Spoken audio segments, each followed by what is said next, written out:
Hello, I'm Chef Kearney, and I'd like to talk to you today about the benefits of eating organic foods. We've all heard the term, an apple a day helps keep the doctor away.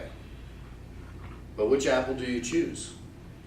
Here we have an organic apple, and here we have a traditional apple treated with pesticides, herbicides, fungicides.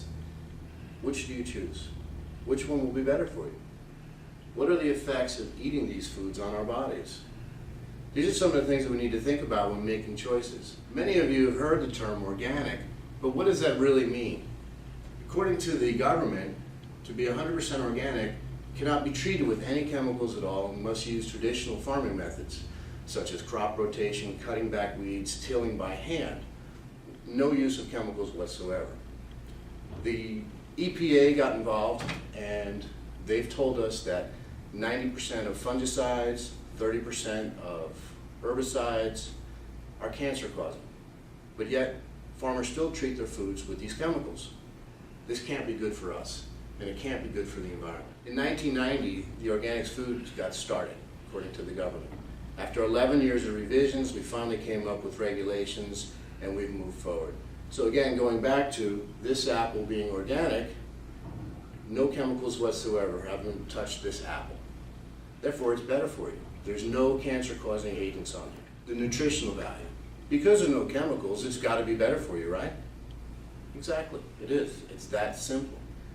These are the things that we need to consider. So, moving forward, let's talk about a few facts.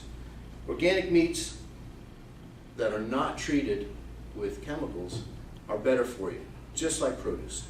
Same thing. We need to think about these things. How about the effects on our environment? We treat fruits and vegetables with chemicals. Why? Why do we do that? We as consumers, we don't want that. We didn't ask for that. It's the growers. The growers treat the products with chemicals so that they can extend their yield and they'll also at times extend their shelf life. Organic foods do not last long. They're not supposed to last long. They're natural, they decay, and that's the way it is. We shouldn't prolong the life of things just for profit. That's part of the problem that we face. Treat their fruits and vegetables with chemicals. Okay? It rains. The chemicals fall off. Oftentimes they're crop dusted, sprayed from above. The chemicals get widespread. The actual insects that we're trying to kill consume these. They build up an immunity to it. So now we have to create stronger chemicals to kill those insects because of their immunities. Where does all this end up? It goes back into the soil, through the soil, ends up in the water. So now we've got the cycle happening all over again. It's something that we cannot get rid of. We're stuck with it. So what we need to do is make a move towards organics. It's better for you, it's better for the environment. The reason why we can do this is because we as consumers have buying power. Many people argue that the cost of organics keeps them from eating it. If that's the case, what we can simply do is do it in small steps. Choose an apple. Eat the apples that are organic. Maybe move into other fruits and vegetables. If we take a look at an example of Walmart, one of the biggest retailers out there, they started listening to their customers. The customers wanted organic yogurt, so they brought in Stony Brook Farms. Sells. The organic movement is really, really small. Last year, only 4% of all food sold was organic. 4% over the size of our country. It's a very small percentage. Think about what we do for our automobiles. If it says put high test in it, we put high test in it. We suck up the cost and we put it in there.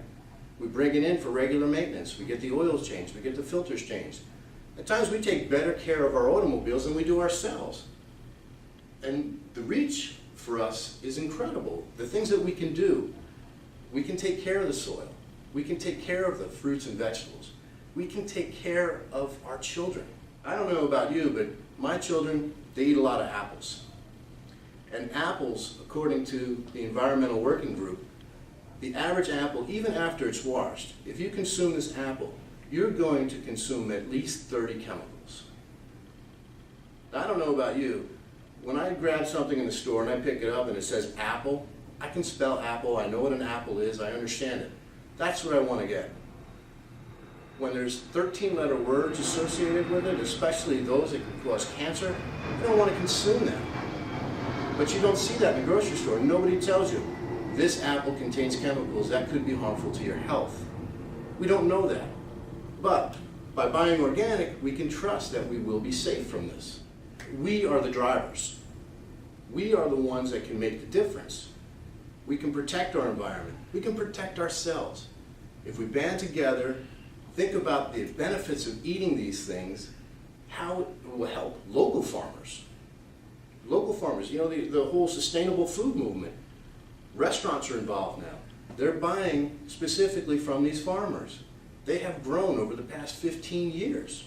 They're sustainable now. It used to be that they were very expensive, but they're not. It's getting better and better. Another avenue we can take is eating in season. Vegetables and fruits have certain seasons. If we follow those seasons, we're going to be eating foods at the peak of their ripeness.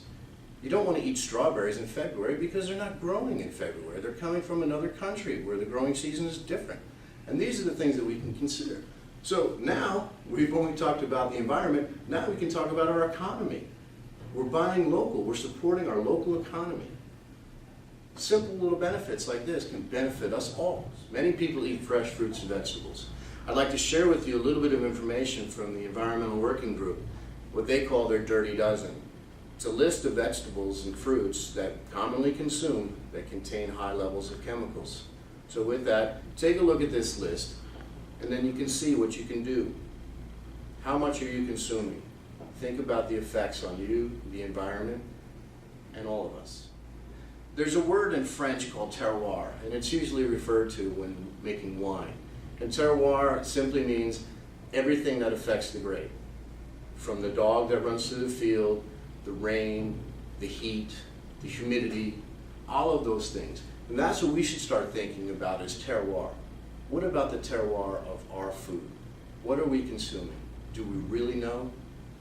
Thank you.